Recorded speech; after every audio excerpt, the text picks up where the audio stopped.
el Evangelio de Marcos. Le voy a pedir que usted vaya, por favor, al Evangelio de Marcos.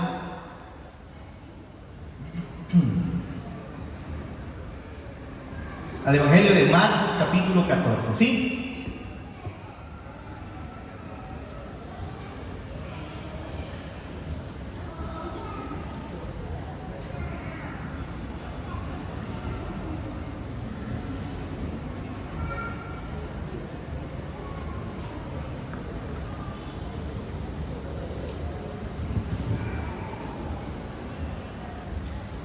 ¿Ya lo tiene? Amén.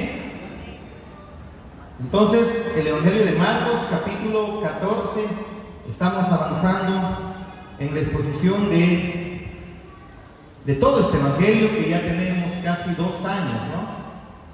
En estos versículos o en estos textos que el evangelista Marcos, inspirado por el Espíritu Santo, nos dejó. Así que vamos a fijar nuestra mirada en el capítulo 14, versículo 32, ¿sí? Ahí lo vamos a dejar abierto. La semana pasada hemos estado en el texto del versículo 26 al 31, usted debe recordar. Y hemos visto cómo es que alguien que incluso ha caminado con nuestro Señor Jesús, ha visto el poder de nuestro Señor Jesús, ha visto su poder, sus maravillas, ¿no es así? Él incluso había confesado que Jesús es el Hijo, el Cristo, el Hijo del Dios viviente. Pero ahora, todavía, a pesar de que han pasado años juntamente con nuestro Señor Jesús, escuchando enseñanzas de la misma boca de nuestro Señor Jesús, este hombre, su corazón todavía tiene mucho que ser transformado, ¿no? Muchísimo. Vimos entonces cómo es que Pedro todavía tenía en ese momento un corazón jactancioso, un corazón que no estaba reconociendo su debilidad, más bien se creía fuerte y firme, ¿no? Y nuestro Señor Jesús le recuerda, o le dice, le anuncia, tranquilo, hey, tú, Pedro, jactancioso, ¿no? Me vas a negar. Orgulloso, ¿no? No, nunca te negaré. Y el Señor Jesús le dice, sí lo vas a hacer. Sí lo vas a hacer. Aunque no hemos llegado a ver la negación de Pedro, nosotros sabemos que más adelante Pedro va a negar a nuestro Señor Jesús. Pero ahora entramos a un pasaje maravilloso que nos muestra al Creador del universo, al Creador de todo aquello cuanto existe. Lo vemos en una actitud que tal vez para muchos de nosotros, si somos observadores, nos pudiera parecer un tanto extraño. ¿No es así? Y es que el título que tenemos enfrente dice: Jesús ora en Getsemaní. ¿No es así? Cuando hemos estado en los años anteriores, creo que hace 5, 6, 7 años atrás,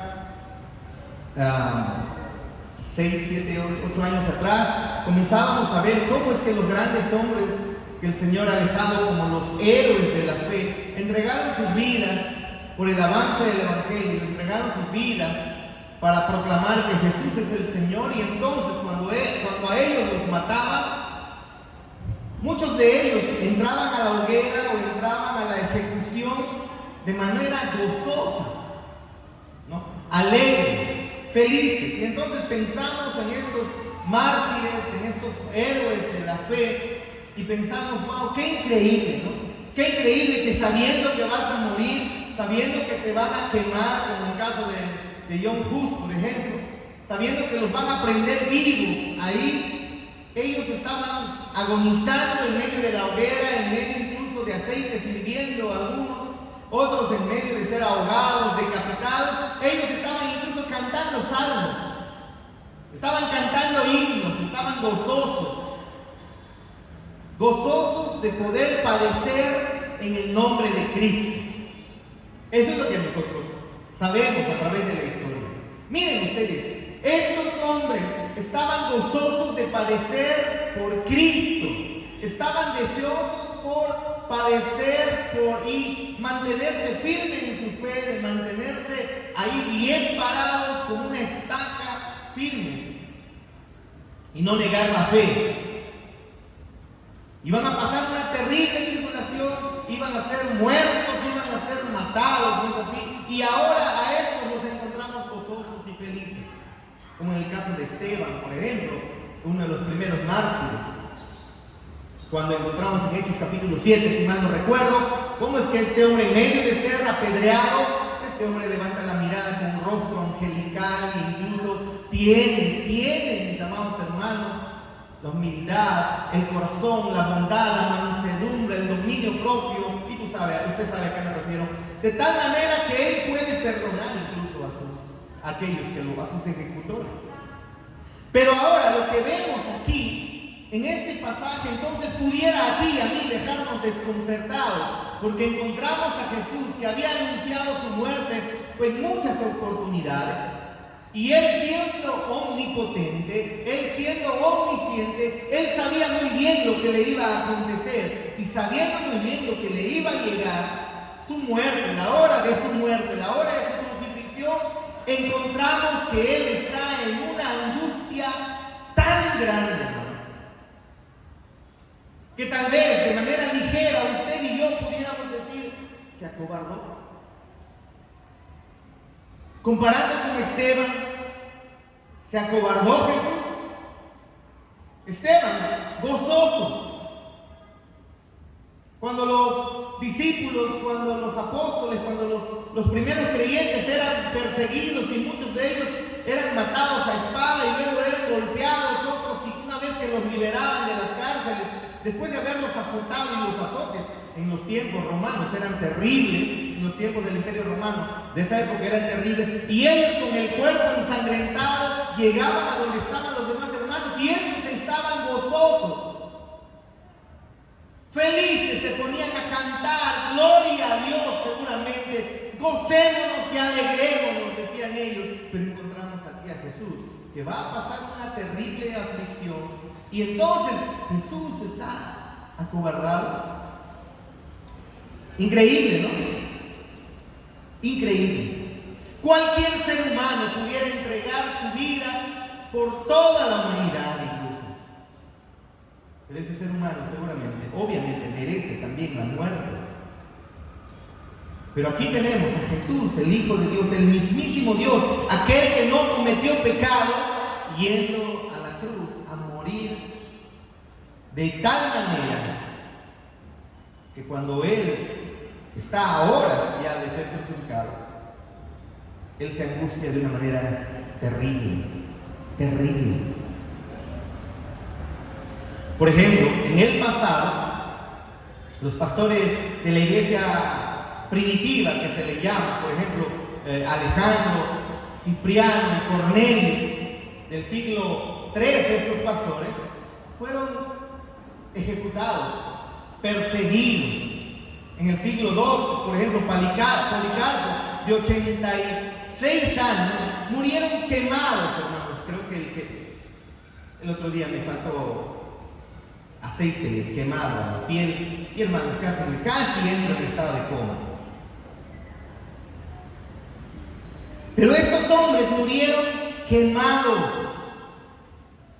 Incluso en el primer siglo, bajo Nerón y otros emperadores incluso que pasaron en el tiempo romano de esos tiempos, ahí en Jerusalén murieron de la misma manera, quemados, decapitados, crucificados, como en el caso de Esteban, que incluso hemos visto, que encontramos ese testimonio en el libro de los Hechos, de Hechos, capítulo 7, ¿no es así? Y los encontramos que están siendo ejecutados por su fe, ejecutados por su fe.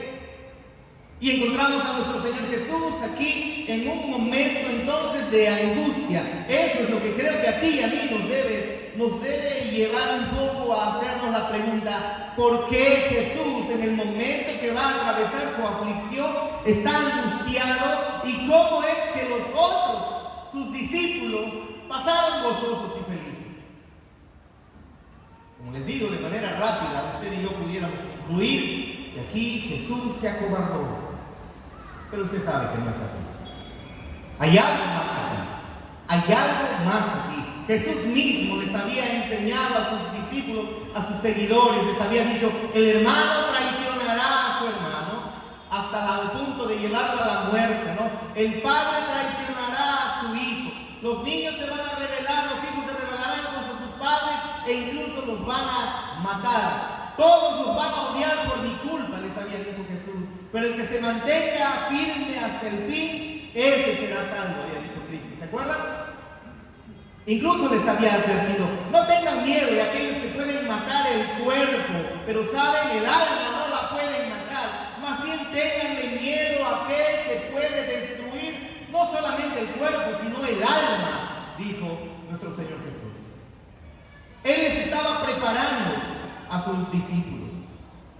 Les había dicho en otra ocasión: quien me conozca, quien me reconozca, quien no se avergüence de mí delante de los hombres, yo también no me avergonzaré, más bien lo reconoceré delante de mi Padre que está en los cielos. Quien pierda su vida a causa de mi nombre, la ganará, dijo Jesús. ¿Se acuerdan? Palabras fuertes, palabras de ánimo, palabras de fortaleza para momentos difíciles para sus seguidores. Pero encontramos aquí ahora un pasaje que nos asombra terriblemente, que nos asombra increíblemente. ¿Por qué? Porque vemos ahora a Jesús acudiendo al Padre en una angustia tal que el texto creo que no nos deja ninguna duda. No nos deja ninguna duda. Ahora este pasaje que tenemos es el versículo 32 al 42. Usted lo habrá escuchado muchas veces. Es un pasaje muy familiar. Muy familiar. Y nos preguntamos entonces, después de todo lo que Jesús enseñó, ¿Jesús está a la altura de su propio mensaje? ¿Qué cree?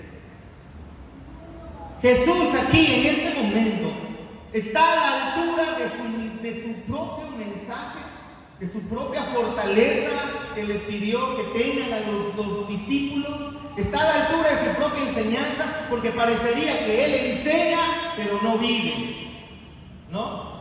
Eso pareciera aquí. Comenzamos a ver entonces a Jesús en un estado de agonía, una experiencia que se le conoce como la angustia del Getsemaní. Una vez más, está a la altura de nuestro Señor Jesús, está a la altura de sus enseñanzas, es un pasaje filtrado. ¿Qué es lo que ha ocurrido aquí? Antes de leer, veamos un poco el contexto. ¿Qué es lo que está ocurriendo? Jesús está llegando al final de su ministerio, usted lo sabe. Está llegando al final de su ministerio terrenal aquí, ahí en Jerusalén. Él había estado ministrando hacia el norte de Jerusalén, por Galilea. Ahora había defendido a Jerusalén. Había estado por 3 años él ministrando, ¿no es así? Él había reunido un grupo de discípulos, de fieles, entre comillas, seguidores. Y a estos discípulos lo habían seguido de manera fiel, digamos. Han estado con Cristo las 24 horas, han estado con Cristo escuchando de sus enseñanzas.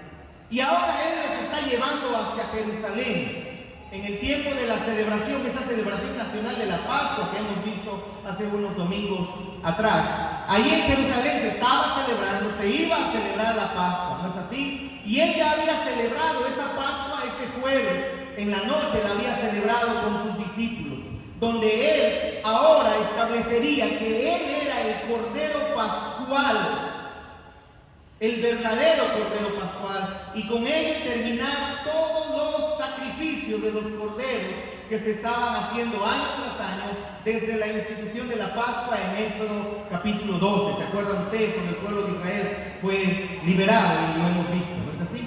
Pero ahora, en esta tarde de jueves, o en esta noche de jueves, ellos han terminado ya la cena, han terminado la comida. Seguramente han cantado salmos, por ejemplo, del 113 al 118, hermosos salmos. Esos salmos seguramente ellos cantaron porque era parte de la liturgia de la Pascua, ¿no? Entonces habían cantado estos salmos y entonces todos se habían retirado de la Santa Cena. ¿No es así? A mucho volumen. Le vamos a bajar el micro. ¿Sí? Así que él había dejado que sus seguidores salieran silenciosamente de Jerusalén y ahora están ahí al otro lado del monte. Ahora sí, mucho mejor, mucho mejor. Y en esas primeras horas ya de la mañana del día viernes, él se había retirado a un lugar especial que en Juan 18 nos menciona que era un lugar especial donde él constantemente se reunía para orar. Constantemente se reunía con sus seguidores para orar. ¿Ve? Y se llamaba, ¿qué cosa? El Getsemaní. En realidad era un olivar, no era otra cosa. ¿Usted sabe qué es un olivo? Una planta, claro, una planta. ¿De qué? De aceituna, ¿no es así? La planta de aceituna, el árbol de aceituna se le llama olivo, ¿no? Eso es. Entonces, él se había dirigido ahí con sus discípulos, ahí a ese olivar llamado el Getsemaní, estaba cerca de la ciudad, y dice el texto que él se fue ¿a qué? A orar. Él se fue a orar. Leamos por favor nuestro pasaje. Marcos capítulo 14, versículo 32 al 42. Dice lo siguiente: vinieron pues a un lugar que se llama Getsemaní y dijo a sus discípulos: sentaos aquí, entre tanto que yo oro. Y tomó consigo a Pedro y a Jacobo y a Juan y comenzó a entristecerse y a angustiarse. Y les dijo: mi alma está triste hasta la muerte. Quedaos aquí y velad. Yéndose un poco adelante, se postró en tierra y oró que si fuese posible pasase de él aquella hora. Y decía: Abba, Padre, todas las cosas son posibles para ti. Aparta de mí esta copa, mas no lo que yo quiero, sino lo que tú. Vino luego y los halló durmiendo, y dijo a Pedro: Simón, ¿duermes? ¿No has podido velar siquiera una hora? Velad y orad para que no entréis en tentación. El espíritu a la verdad está dispuesto, pero la carne es débil. Otra vez fue y oró diciendo las mismas palabras que estaba diciendo: Padre, todas las cosas son posibles para ti, ¿no? Aparta de mí esta copa, mas no lo que yo quiero, sino tú. Eso es lo que él estaba orando otra vez. 40. Al volver otra vez los halló durmiendo, porque los ojos de ellos estaban cargados de sueño y no sabían qué responderle. Vino la tercera vez y les dijo: dormid ya y descansad, basta, la hora ha venido. He aquí el Hijo del Hombre es entregado en manos de los pecadores. Levantaos, vamos, de aquí se acerca el que me entrega. Ese es el texto que tenemos, que nos toca en esta noche, meditar. Así que mientras nos acercamos a este pasaje, es necesario, es imperativo que nos hagamos tres preguntas que en el texto, creo, usted va a poder entender que estas preguntas son necesarias. Número 1, Jesús estaba acercando a su prueba. Preguntémonos, ¿qué hizo? Es importante poder entender qué hizo Jesús mientras su prueba estaba acercándose.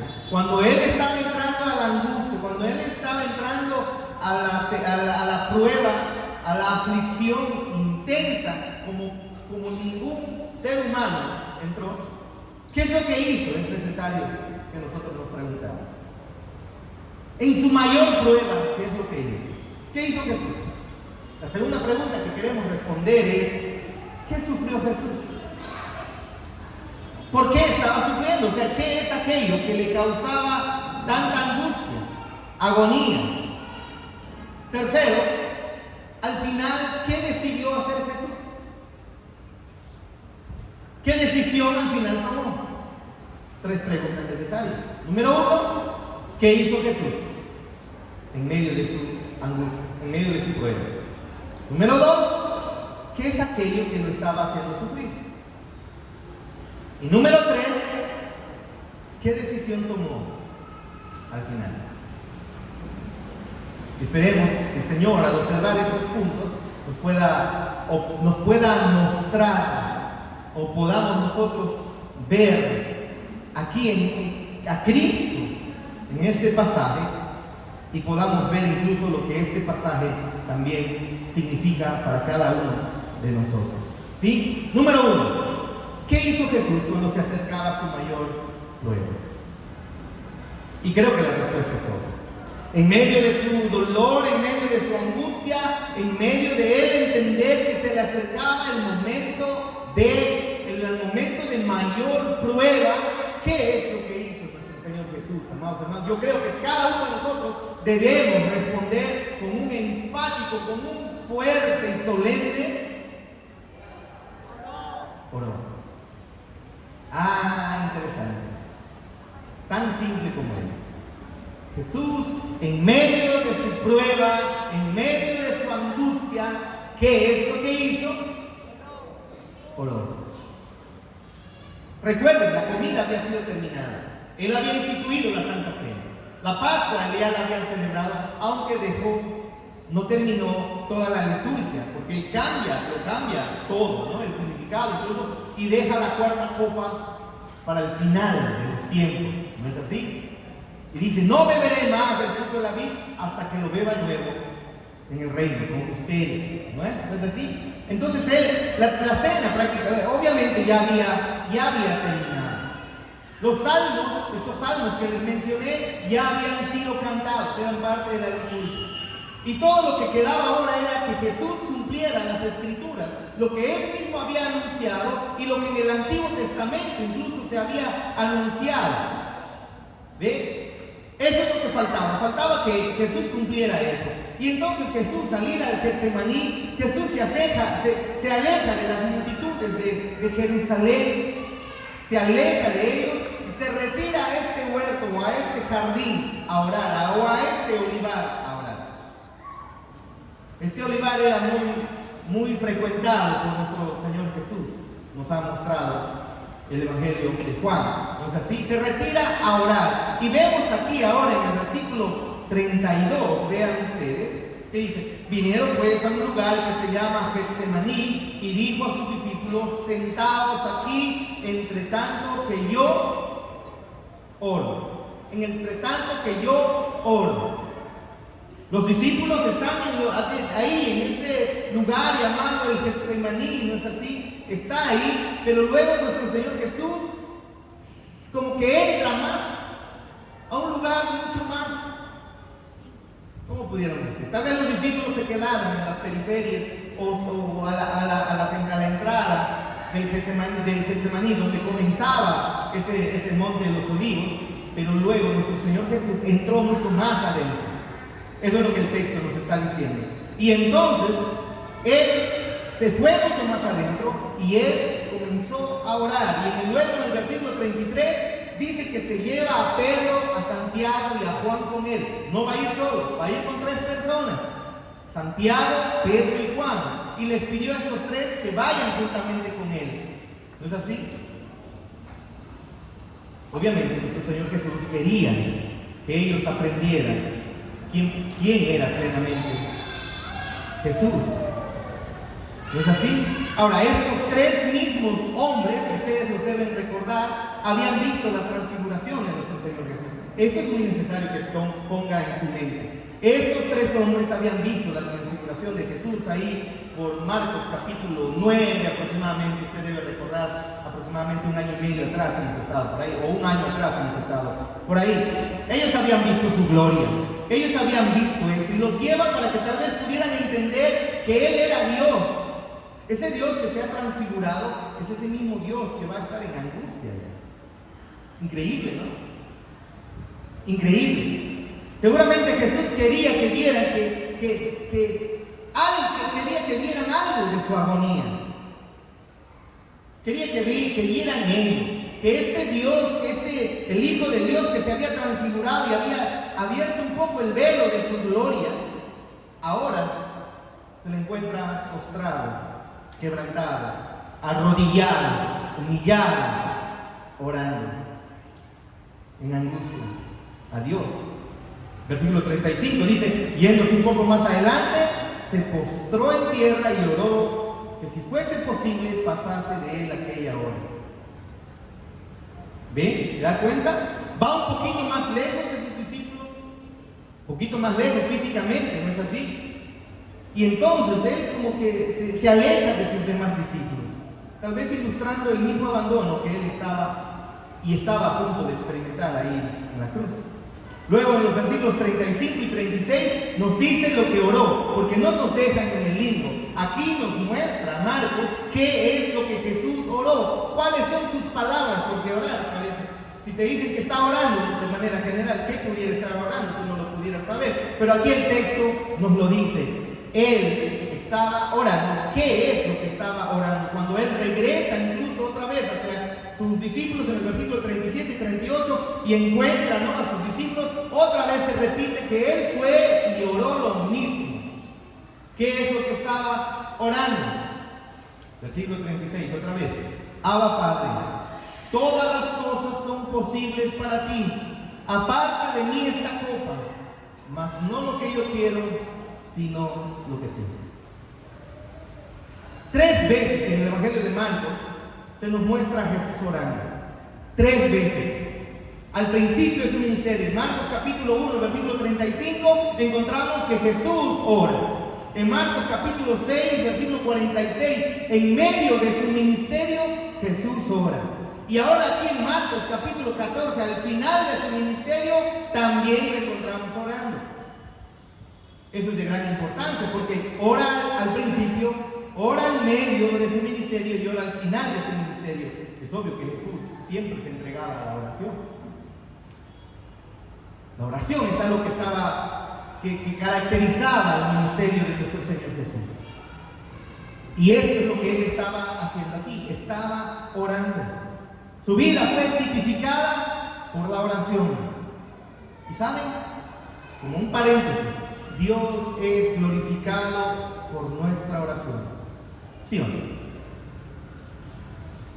Yo no sé, a usted seguramente se le complica venir temprano. Entiendo, muchas obligaciones también. Espero que no sea por irresponsabilidad.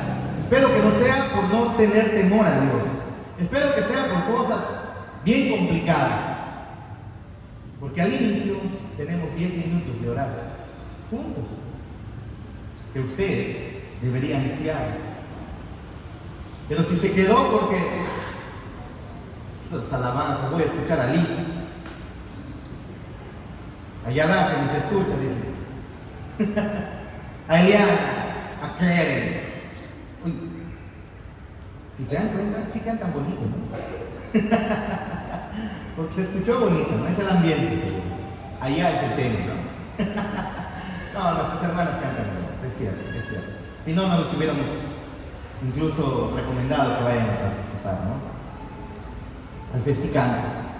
Pero nuestro Señor Jesús es glorificado por la oración. ¿Te gusta orar? Entonces te gusta llegar a las 7 en punto para orar todos juntos. Porque Jesús es glorificado, nuestro Dios es glorificado a través de la oración. Cada domingo cuando nos reunimos glorificamos a Dios. Con nuestras oraciones, con nuestros cánticos, con nuestra comunión, con nuestra asistencia. En este caso, con las oraciones. Él es glorificado. ¿Acaso no te gusta glorificar a Dios? Con las oraciones que cantamos, como los cánticos que hemos elevado delante del Señor, son oraciones cantadas, si se dan cuenta. Muchas de las canciones que estamos cantando son oraciones. Y cuando venimos a la iglesia, debemos buscar estar en los momentos de oración, hermano.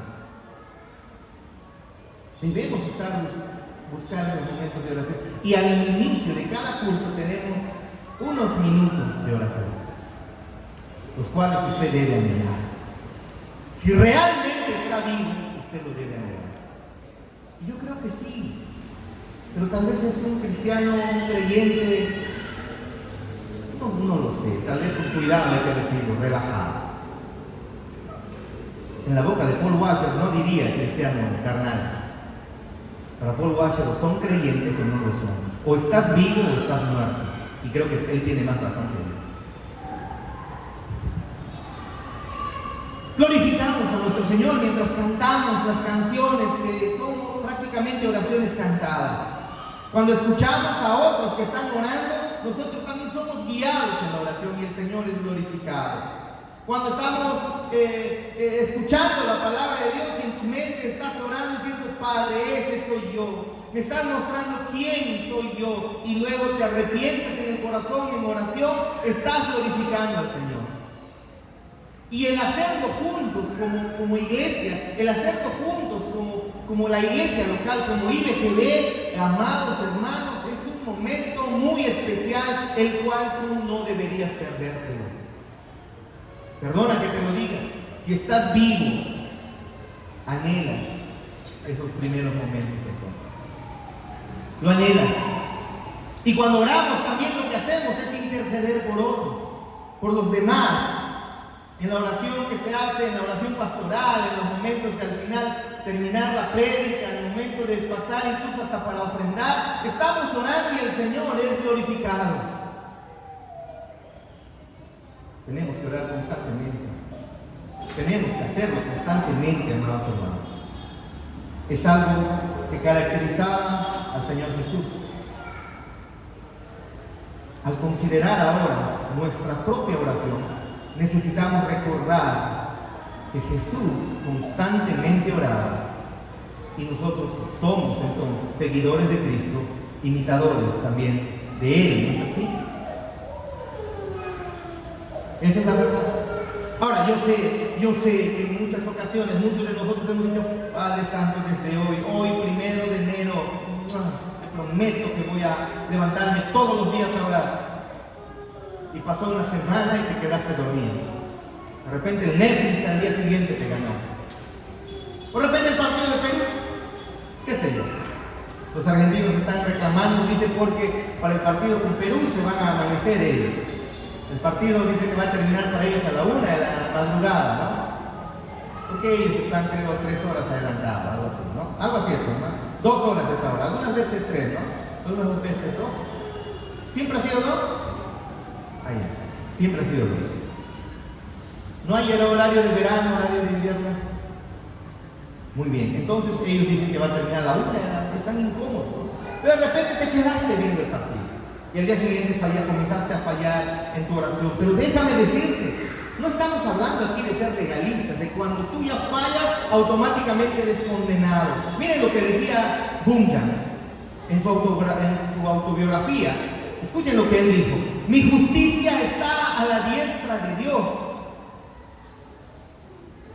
¿Quién era su justicia? El que está a la diestra de Dios. ¿Y quién está a la diestra de Dios? Jesucristo. Mi justicia es Jesucristo, decía. Mi justicia no son mis oraciones, entonces podemos nosotros decir. Mi justicia no son mis obras. Mi justicia no es lo que yo haga o incluso lo que yo deje de hacer. Mi justicia está a la diestra del Dios Todopoderoso y su nombre es Jesucristo. Eso es algo que nos debe animar constantemente, que en medio de tu falla en la oración puedes volver a comenzar, puedes volver a iniciar, puedes una vez más retomar esos momentos de oración. Esa es la realidad. Nos podemos acercar delante del Padre con toda confianza porque nuestra justicia está en Cristo. Esta es la única manera en la que nosotros podemos ser atraídos a la oración a nuestro Señor Jesús, a nuestro Dios. Esa es la realidad. Esa es la realidad. Ahora usted puede decir, ay pastor, pero no puedo tener mucho tiempo los ojos abiertos, cerrados, diré, para orar, porque sabes, pastor, yo ni bien cierro los ojos, ya estoy contando corderitos, ¿no? Ya estoy contando corderitos. No, ¿sabes qué? Incluso tú puedes acercarte a Dios en oración con los ojos abiertos. Sí, lo puedes hacer. Lo puedes hacer. Puedes orar por otras personas mientras estás conversando con ellos con los ojos abiertos. ¿Alguna vez has hecho eso? Nosotros no somos legalistas. En las Escrituras no encontramos una postura exacta, única, en la cual tú puedes acercarte a Dios en oración. No, no la hay. La puedes hacer sentado, arrodillado, postrado, echado, caminando. Si de repente en esos tiempos había moto y semáforo, seguramente también hubieras encontrado ahí que estaba orando con su moto en el semáforo. Lo puedes hacer en todo momento, mientras va cambiando el semáforo, recordar sus misericordias. Oh Padre bendito, que cambie rápido, que me llegue a casa. Puedes hacer. Algunos pueden pensar, no, tiene que ser en la iglesia. Tiene que venir 5 de la mañana a la iglesia. Bueno, si lo quieres hacer tranquilo, lo puedes hacer. Pero hermanos, también lo puedes hacer con los ojos abiertos. Cuando ves a un hermano, cuando ves que, por ejemplo, ha llegado después de tiempo, el día de hoy, cuando vimos a nuestro hermano Henry, que llegó ahí, ¡wow! ¡Qué alegría que haya venido a la iglesia después de muchísimo tiempo! Claro, él está en Lima, ¿no? Y orar por él en tu corazón, Señor, usa su vida para la gloria de tu nombre. Hermanos, la oración era algo que caracterizaba a nuestro Señor Jesús. No hay limitación. Además, el apóstol Pablo nos dice, orar sin... Eso es lo que debe ocurrir. Orar por tu jefe, el gritón. Orar por ti, la gritona o el gritón. ¿Ven? Orar por el que te pateó. Orar por el que pateaste. En el fútbol, digo. No vayan a pensar que acá nos pateamos entre todos, hermano. Digo, en el fútbol. Amados, la oración en el misterio de Cristo era algo que lo caracterizaba. Yo creo que teníamos que nosotros, como iglesia, una vez más retomar esa hermosa práctica de poder orar. Al venir delante de los pies de Cristo y ver cómo es que Él, en medio de la aflicción, Él oraba. Y en este tiempo de mayor prueba, Él no corre a buscar solucionar sus problemas de otra manera más que orando en primer lugar. ¿Se dan cuenta? Es muy importante entonces, si se dan cuenta. Si algo está por pasar en Cristo, si una aflicción terrible está por llegar a su vida y Él corre a orar, ¿quién eres tú para que no lo hagas? ¿Quién eres tú para que no lo hagas? ¿Eres tan fuerte? ¿Eres tan fuerte? Número 2, segunda pregunta. ¿Qué sufrió Jesús? O sea, ¿por qué Jesús estaba tan angustiado? Ya sabemos qué es lo que hizo en medio de la prueba. ¿Pero qué hizo Jesús? Perdón, ¿qué sufrió Jesús? Bueno, recuerden ustedes, nuestro Señor Jesús fue objeto de traición. Uno de sus discípulos lo iba a traicionar. No solamente eso, también lo iban a abandonar todos sus discípulos. Él iba a ser traicionado. Usted conoce todavía la historia que estamos relatando, estamos exponiendo domingo tras domingo. El Hijo del Hombre iba a ser traicionado a mano de pecadores. Versículo 41, versículo 42, ¿no es así? Y entonces, incluso ahora, dice en el versículo 42, aquí mi traidor viene, esta noche va a ocurrir, ¿no? Mi traidor viene, qué sé yo, tal vez sería entre 1 y 2 de la mañana. Y Jesús está viendo, tal vez, que incluso están viniendo, porque en el versículo 42 dice, levantaos, vamos de aquí. Se acerca el que me va a entregar. Claro, ellos en la noche no venían con linternas, venían con antorchas. Obviamente las antorchas eran muy visibles, eran visibles desde ese lugar. Jesús seguramente ha estado viendo eso y les dice, Él sabe lo que se le avecina. Va a ser traicionado, lo van a abandonar, ¿no es así? Entonces, ¿será eso que a Él le está llevando a la angustia, al sufrimiento? Obviamente causa dolor en el corazón cuando te traicionan. Obviamente causa dolor cuando te abandonan. Pero eso es aquello que está llevándolo a la angustia terrible e intensa aquí a nuestro Señor Jesús.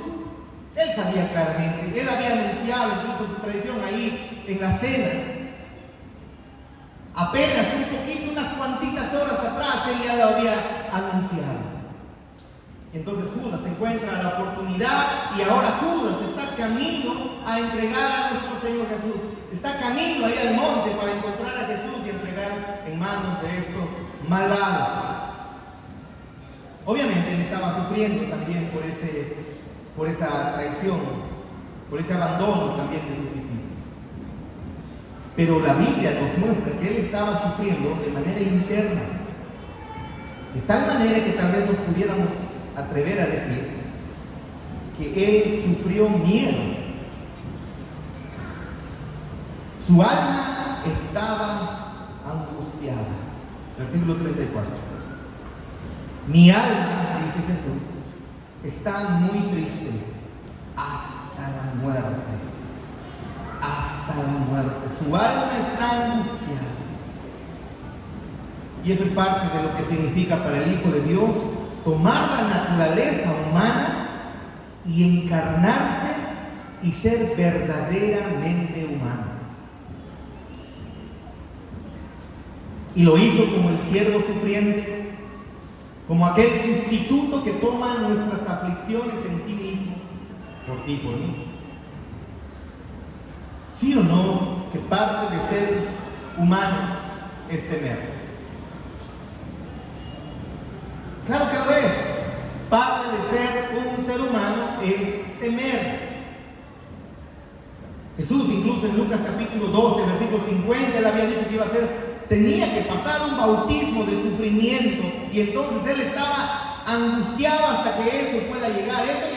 Esa angustia ya le estaba sintiendo desde los primeros momentos de su ministerio. Y en la medida que ahora se está acercando ahí a Jerusalén, la angustia comenzó a intensificarse mucho más.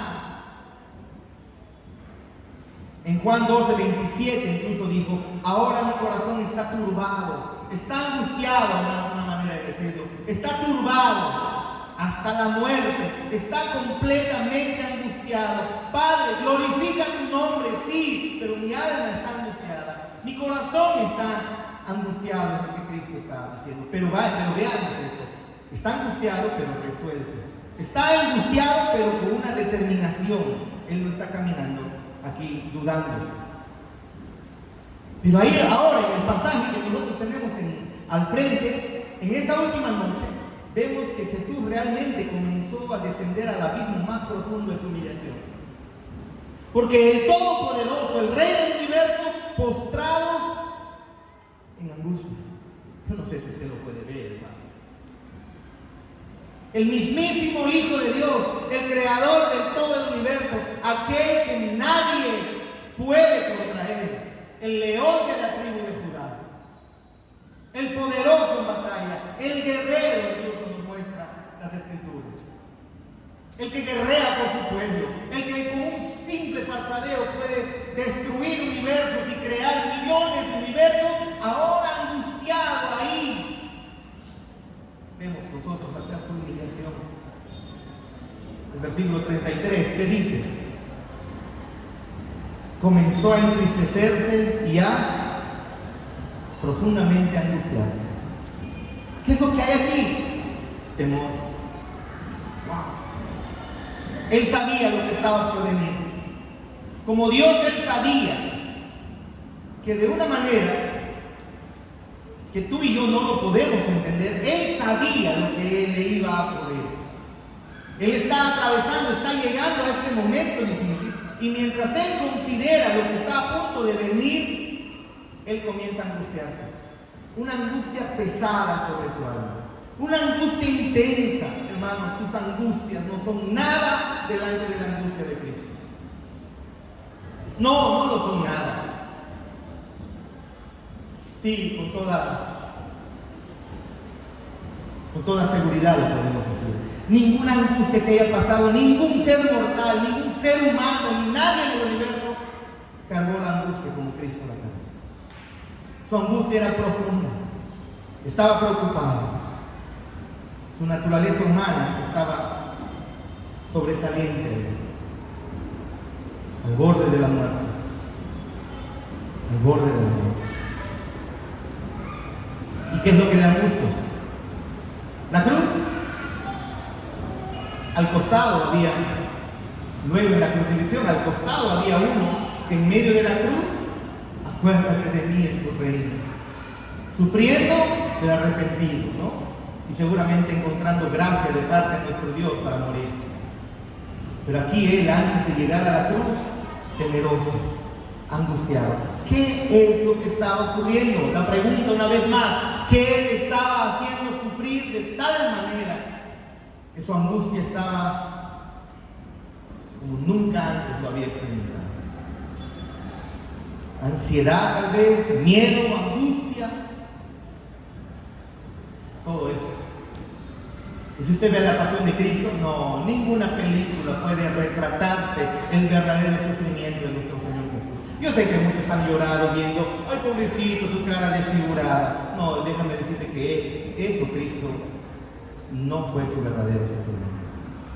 Estaba triste, en las siguientes horas sus penas se iban a multiplicar, iban a crecer de tal manera que le iba a ser llamado varón de dolores. Él, siendo Dios, sabía lo que se le venía. Mi alma está abrumada hasta la muerte. Mi alma está angustiada hasta la muerte. Se escucha a Jesús decir. Increíble. Una vez más, compare esta angustia de Jesús ahí, arrodillado, clamando, en angustia, temeroso, con Esteban, muriendo gozoso. ¿Es Jesús un cobarde, mis amados hermanos? ¿Es Jesús un cobarde? ¿Qué diría usted? ¿Está mostrando Jesús signos de debilidad? ¿Dónde está el gozo que experimentó Esteban en Hechos capítulo 7? ¿Dónde está el coraje de Policarpo ahí? Y su valentía, como por ejemplo John Hus y tantos hombres frente a la muerte. ¿Dónde está esa valentía? ¿Dónde están todos ellos? Y el que enseñó, el que les dijo, bendito eres cuando por mi culpa tú sufras, el que les enseñó eso, temblando de miedo, temeroso, angustiado ahí. ¿Cuál era su sufrimiento? Es algo que debemos responder. Los apóstoles gozosos salieron, regocijados del Sanedrín después de que les dieron reverenda golpiza. Y nuestro Señor Jesús está aquí, temeroso. ¿Será que los discípulos superaron al Maestro? ¿Será eso?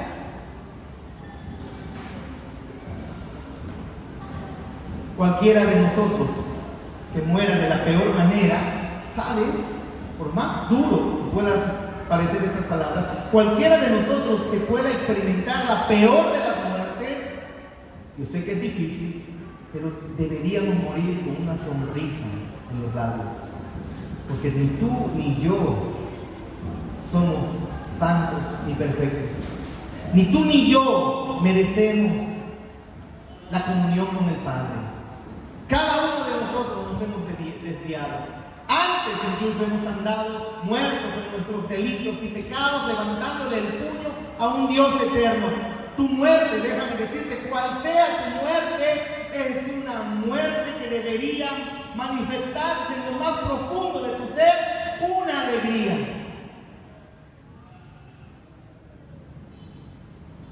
Pero hubo uno que nunca, absolutamente nunca hizo nada para merecer la muerte y la condenación, y ese es Cristo. Eso es Cristo. ¿Y qué es lo que Cristo iba a enfrentar en ese momento? ¿En la bofetada? No, iba a enfrentar la plenitud de la ira de Dios. Eso asombra, hermanos. He ahí la razón por la cual Cristo estaba angustiado. Él está hablando de eso. La hora ha llegado. Versículo 35. Miren, levantándose un poco adelante, se postró en tierra y oró que si fuese posible pasase de él aquella hora, aquel momento. ¿Qué momento? El momento en el que el Padre el Padre eterno, con quien experimentó por toda la eternidad infinita una comunión como cual ningún ser puede experimentar, una comunión perfecta, una comunión maravillosa, una comunión que se complacía en la Trinidad, una complacencia perfecta, un compañerismo, una comunión maravillosa, perfecta. Eso iba a ser rota. Y lejos de experimentar su amor, el amor de su Padre, lo que iba a experimentar aquí es la ira de su Padre.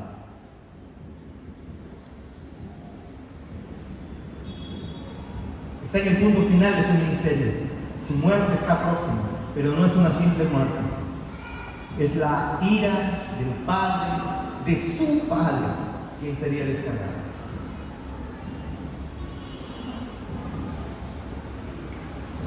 En muchas ocasiones, en casa estamos comiendo algo, se trae algo, y están comiendo ahí, y hay algo último ahí, entonces yo veo a Yadá, yo y Joshua, y los miro, ven para acá. Y miro a Yadá, yo y Joshua. ¿Qué ha hecho? Se ha comido lo que era nuestro. No nos ha preferido. Y entonces en algún momento bajaron la cabeza. ¿Cómo es posible que haya hecho eso? Pero aquí el Padre no está comiéndose un simple bocado, que se lo está negando al Hijo. Aquí el Padre está abandonando a su Hijo y está descargando su mismísima ira, la ira que tú y yo merecemos. Y el corazón de Jesús entonces se turbó. Se turbó. ¿Te das cuenta por qué él estaba entonces ahora angustiado?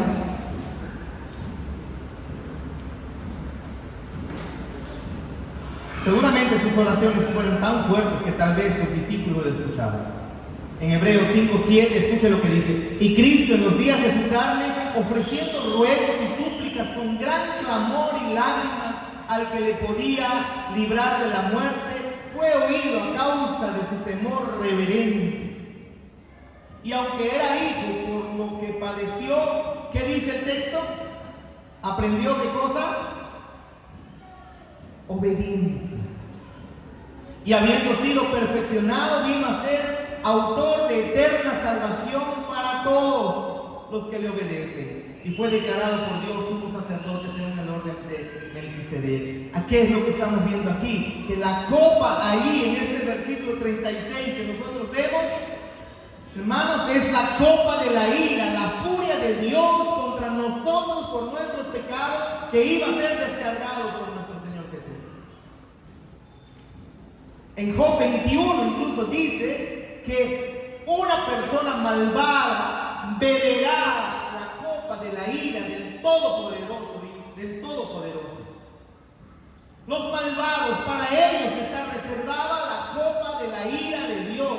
Salmo 75:8 dice: porque el cáliz o la copa está en la mano de Jehová, y el vino está fermentado, lleno de mistura, y él derrama del mismo, hasta el fondo lo apurarán, y lo beberán todos los impíos de la tierra.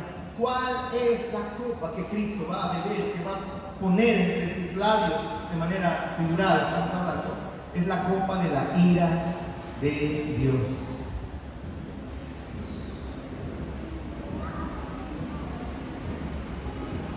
En otros pasajes dice que esa ira de Dios estremece a la tierra. Entonces vemos aquí a Cristo con el corazón estremecido, porque Dios está enojado con el malvado. Dios aborrece al pecador, y Cristo en la cruz, eso es lo que se hizo. Pecador. Hermano, no entiendo por qué tenemos que estar tan cansados de no escuchar de la gloria de Cristo. ¿Cómo es que nos puede ganar incluso el sueño en vez de seguir contemplando a Cristo? ¿Cómo es posible que pueda ocurrir eso, hermano? La copa de la ira de Dios sería descargada sobre Jesús, y iba a ser por ti. Eso es.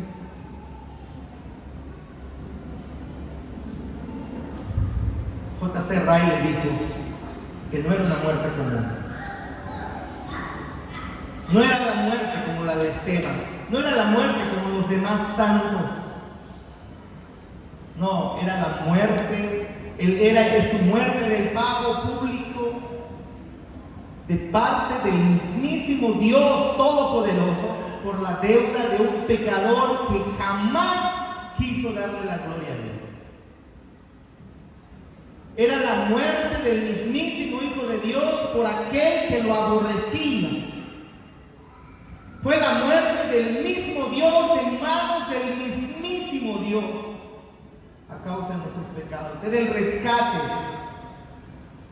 por nuestras faltas. Con su muerte, nuestro Señor Jesús hizo satisfecha la justicia y la ira de Dios. Tenía que ser descargada su furia, porque si no, tú y yo estaríamos por toda la eternidad perdidos, hermanos. La Biblia constantemente nos muestra, Él llevó nuestros pecados, Él llevó nuestros pecados, Él llevó nuestros pecados sobre el madero. Fue tu pecado. Ahora entiendes por qué el Padre, por qué Jesús estaba completamente angustiado. Esos eran sus sufrimientos. ¿Y qué hizo Jesús para merecer eso? Nada. ¿Qué hiciste tú y yo? ¿Qué es lo que hicimos nosotros para ser salvos?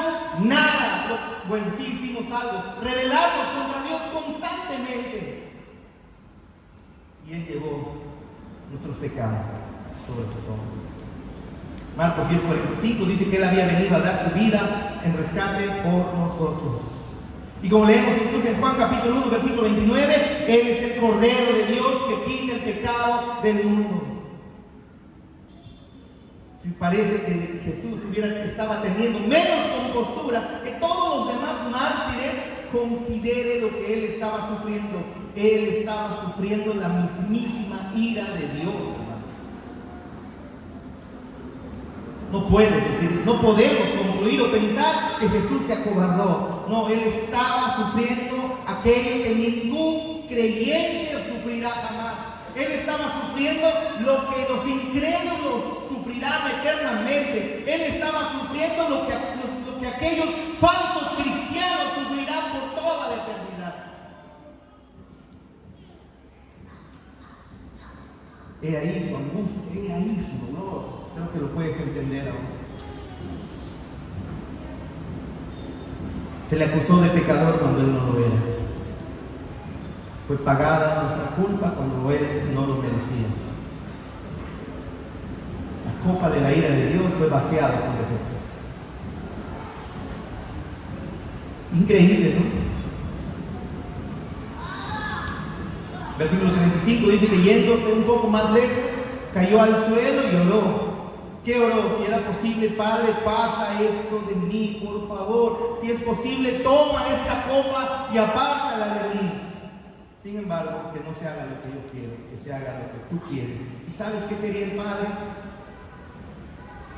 Quebrantarlo por ti y por mí. Pero para ti es difícil venir temprano a la iglesia. Pero para ti es difícil coger tu Biblia. Para ti es difícil la oración. Para ti es difícil, para nosotros tal vez es difícil cambiar nuestro carácter. Para nosotros es difícil permanecer incluso con los ojos abiertos escuchando su preciosa palabra. Cristo sufrió terriblemente la ira de Dios. Eso es lo que estaba ocurriendo aquí. Eso es lo que estaba ocurriendo. Y lo soportó perfectamente. Correr a Dios en medio del sufrimiento es lo mejor que podemos hacer. Tenemos un ejemplo maravilloso. Correr a Dios en medio del sufrimiento, cuando viene el sufrimiento y nos lleva a correr a Dios, ese sufrimiento es la mejor bendición que pudiéramos experimentar. ¿Cuántos claman por un mejor trabajo? ¿Cuántos claman por una mejor salud? Claman, Señor, bendíceme. Déjame decirte que cualquier sufrimiento que te lleve a clamar a Dios es una verdadera bendición. Aún cuando no te suben el sueldo, aún cuando no te despidan de tu trabajo, aún las cosas, humanamente hablando, se mantengan iguales, aún así, si estás clamando delante de Dios, estás en buen lugar. Hebreos 4 dice: por tanto, teniendo un gran sumo sacerdote, 4:14, que traspasó los cielos, Jesús el Hijo de Dios, retengamos nuestra profesión, porque no tenemos un sumo sacerdote que no pueda compadecerse de nuestras debilidades, sino uno que fue tentado en todo según nuestra semejanza, pero sin pecado. Acerquémonos pues confiadamente al trono de la gracia para alcanzar misericordia y hallar gracia en el oportuno socorro. Jesús había sido probado en todos los sentidos, tal como lo hemos sido probados nosotros. Por eso Él puede simpatizar con nosotros. Número 3. Por último, al final, ¿qué decisión tomó Jesús? ¿Qué decidió Jesús al final? Si te das cuenta, fuera de Jesús, comienza a observar en todas las personas que han pasado en esta tierra. Piensa, ¿pueden evitar sus aflicciones? ¿El ser humano puede evitar su aflicción? ¿Puede evitar la muerte? Tal vez lo puede posponer. Le detectaron un cáncer a tiempo, se lo extrae. Si no se lo extraía, tenía 3 meses de vida, se lo extrajeron, le dieron 50 años más de vida. Ya, genial. Pero igual pospuso su muerte. No cambió la angustia al final. La angustia igual le va a llegar, la muerte sí o sí va a llegar. Tal vez no del cáncer, pero de cualquier otra. Cada ser humano no tiene más opciones. Cuando viene el sufrimiento, le va a tener que sufrir. Tal vez puede lograr posponerlo un poco, pero evitarlo por completo, nadie. Pero mira tú, aquí Jesús sí tenía la opción de evitar completamente el sufrimiento. Solo Jesús podía negar completamente la muerte, ¿no? Solo Jesús podía saltar la muerte. Solo Jesús. Tú y yo no podemos hacer eso. Solo Jesús podía decir: muerte, no conmigo. No, hasta aquí quedo. No voy más. No voy a morir. Jesús lo podía hacer. Sin embargo, Jesús eligió morir. No cualquier muerte, sino que la muerte bebiendo la copa de la ira recta de su mismísimo Padre, cargando tu pecado y mi pecado.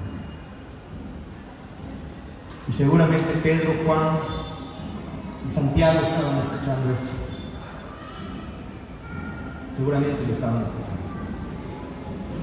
Una vez más, Hebreos 5:7, y Cristo en los días de su carne, ofreciendo ruegos y súplicas con gran clamor y lágrimas al que le podía librar de la muerte, fue oído a causa de su temor reverente, y aunque era hijo, por lo que padeció, aprendió la obediencia.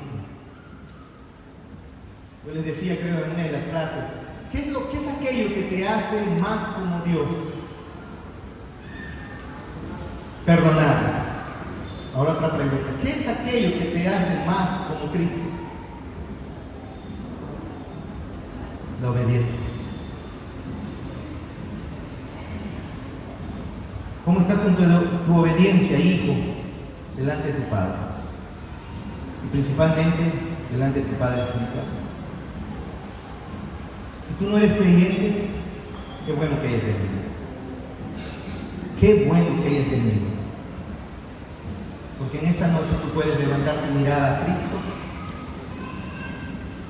y entonces encontrar el perdón por todos y cada uno de tus pecados y saltar como saltó la muerte en Egipto, como saltó la muerte por la casa de los egipcios ahí en el faraón, en Éxodo. Así, de la misma manera, tú puedes, sobre ti puede saltar la muerte y no tocarte, la muerte en manos de la ira de Dios y para siempre. ¿Y qué es lo que ora Jesús? Mira, unas palabras de intimidad hermosa. Abba, Padre.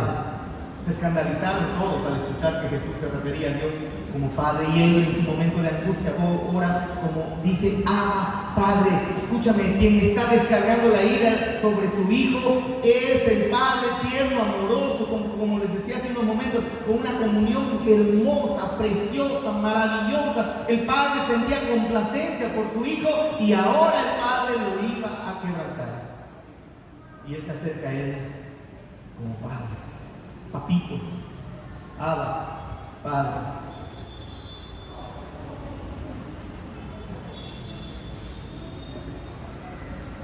¿Para qué? Para que tú y yo seamos adoptados como hijos suyos. Para que tú y yo también podamos decirle: Abba, Padre. Para que tú, que no conoces a Cristo, tal vez estás en esta noche, vengas delante de Dios y digas: Abba, Padre, y Él te extiende su brazo y te puede llamar hijo. Él eligió libremente confiar en su Padre. Él había pasado toda su vida obedeciendo. Por eso fue el siervo sufriente, ¿no? Obediente y sufriente. Isaías dice que Él llevó los pecados. Él incluso soportaría el infierno para que tú y yo pudiéramos entrar al cielo. Él puede salvarte hoy. No hay ningún sufrimiento que te pueda llevar a temblar tanto como el temor o el sufrimiento de caer en las manos de Dios. De eso Dios te quiere librar hoy, de su ira. Rogamos, oramos para que tus ojos sean abiertos, pero tal vez tú sí seas creyente. La gran mayoría tal vez pueda ser aquí creyente, hijos de Dios de verdad, nacidos de nuevo. Pero tal vez has venido inseguro, pensando: ¿seré hijo de Dios? ¿No seré hijo de Dios? ¿Será que para mí también murió? Déjame decirte que sí. Si Él fue quebrantado, lo hizo por ti. Solo tienes que ordenar tu vida y caminar en rectitud, en integridad, mostrando que realmente Él hizo eso por ti.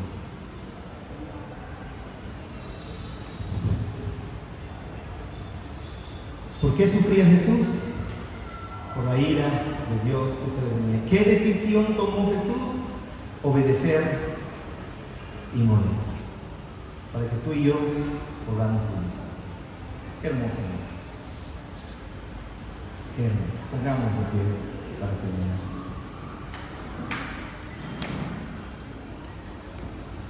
En Marcos 8:34, esta ya era. En Marcos 8:34, Jesús dijo: si alguno quiere venir en pos de mí, ¿qué dice? Niéguese a sí mismo, tome su cruz y sígame. Eso podemos hacer hoy. Decirle: Señor, aquí estoy. Ya no quiero vivir para mí, quiero vivir para ti. Podemos levantar nuestras manos agradecidos diciéndole: Padre, gracias porque la ira tuya pasó de mí, pero tú la bebiste. Padre Celestial, ayúdanos a reconocer nuestra condición delante de ti. Ayúdanos a recordar que tú eres un Dios de misericordia y de perdón.